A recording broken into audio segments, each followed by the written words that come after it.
கிறிஸ்துவுக்குள் அன்பானவர்களே, தேவ கிருபையும் சமாதானமும் உங்களை ஆளுகை செய்வதாக. ஆமென். ஹல்லேலூயா. பிரியமானவர்களே, தானியேல் ஒரு நாளைக்கு 3 முறை ஜெபித்தாராம். நம் கிறிஸ்தவ வாழ்க்கையில் முக்கியமான ஒன்று ஜெபம். பிரியமானவர்களே, ஜெபம். அநேகர் நல்லா பைபிள் படிப்போம். ஆனால் ஜெபிக்கிறது அந்த அந்த டைம் குறித்து நாம் அந்த குறிப்பிட்ட ஒரு இடம் வச்சு நம்ம ஜெபிக்கிறது நிறையா பேர் வாழ்க்கையில் இல்லை. பாஸ்டர்மார்கள்லாம் செய்வாங்க, கட்டாயம் ஊழியக்காரவங்கெல்லாம் செய்வாங்க. ஆனால் மற்றவங்க நம்ம யாரும் அது மாதிரி அந்த அளவுக்கு நம்ம செய்ய போகிறதில்ல. ஆனால் அப்படி செய்யும்போது உண்மையிலேயே தானியேலின் ஜெபத்துக்கு பதில் கொடுத்த தேவன் நம் ஜெபத்துக்கு நாம் விண்ணப்பிக்கும் போதே அவர் பதில் கொடுக்க போதுமானவராக இருக்கிறார். தானியேல் எங்கும் கர்த்தருடைய பார்வையில் எங்கும் உண்மையுள்ளவனாக இருந்தார்.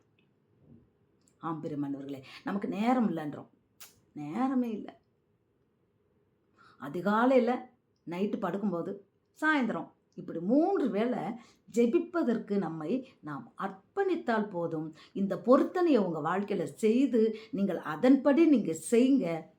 உங்கள் வாழ்க்கையில் அற்புதங்கள் நடக்கும். நீங்கள் எங்கேயும் ஓடி போய் அற்புதத்துக்காக மற்றவங்களை தேடியெல்லாம் அலைய வேண்டியதில்லை, அழுக வேண்டியதில்லை.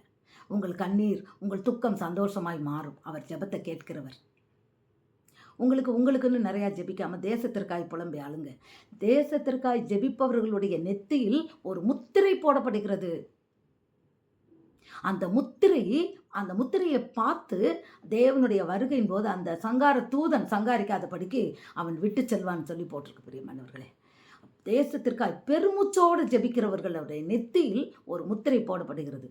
ஆம் பிரியமானவர்களே, தேசத்திற்காய் நாளைக்கு லைவ் ப்ரோக்ராமில் நாளைக்கு காலையில் 10 மணிக்கு ஜெபிக்க வாருங்கள்.